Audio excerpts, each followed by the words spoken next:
you guys, and I know that this is an event unlike any other event you guys have had. So, there's learning experiences all the way around. So if I'm off base, please tell me. I'm not here to tell you what to do. I'm just offering suggestions. So obviously we need to scale this thing up really quick because of how many people obviously showed up.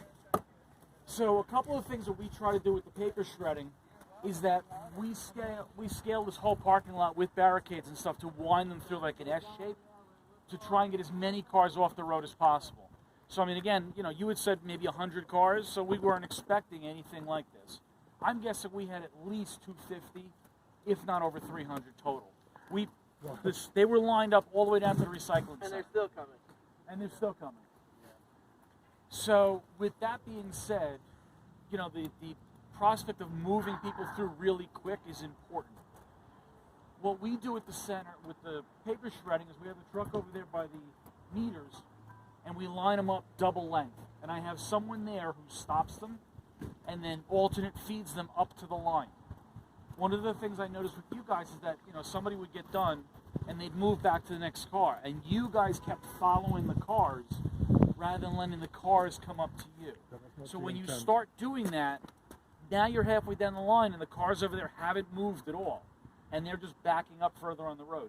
The goal is to keep them moving.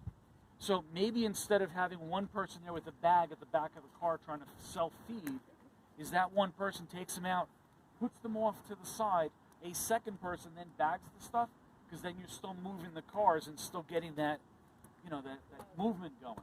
Again, you guys know better what you're doing, but that would be the way that I would do it. The other thing, obviously, is you guys need more people. Obviously, because of how quickly we scaled up, right?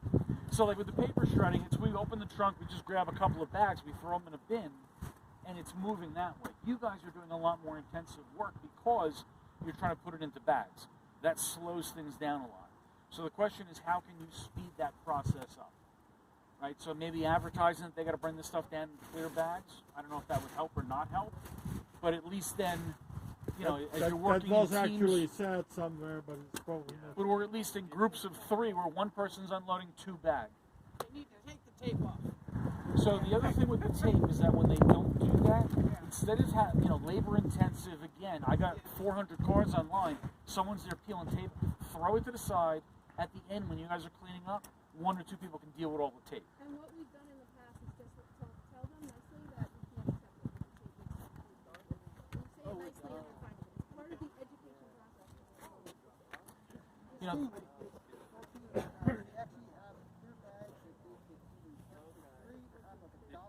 The problem with having them bag it is if they're going to put stuff that's not the proper styrofoam. We see it all the time. That won't work. What other towns are doing is they're collecting it in a bin. The town has a bin. They collect it, and then maybe twice a month, maybe once a month, volunteers, people in the DPW come and they will sort through it. I mean, 90% of it's good, and bag it, and then haul it out.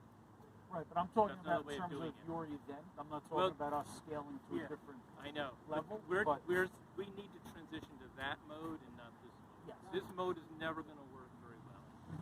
It's just, it's not going to work. We keep having more and more demand. He has a cone under the front. It's a unicorn! That's what I try to do if you've been to my paper shredding events is I'm handing out flyers about everything as people are coming through to keep that educational going. So if you guys know you're going to have something ahead of time, we don't do that this time because we wanted to have this totally hands off.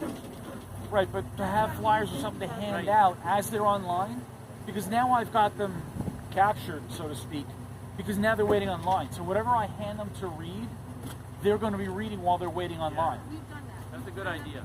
I could find a car. Okay. You want me to put a small box and roll off? I'll run up there. And you can park it, don't have to worry about it. No, we'll put it in here. It'll be fine in the back. You're not going that fast. They're going to go slow anyway.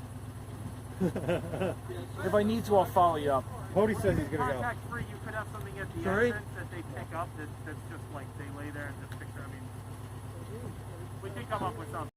That once we had stopped and told everyone that the event was over, there were people who were pissed. I don't know if there were people wheeling their tires leaving here. One guy pulled up by shade tree and said, F this, jumped all his styrofoam on the ground and drove off. So I got his license plate, I called the police, we're issuing a summons for illegal dumping. He's out of Allendale.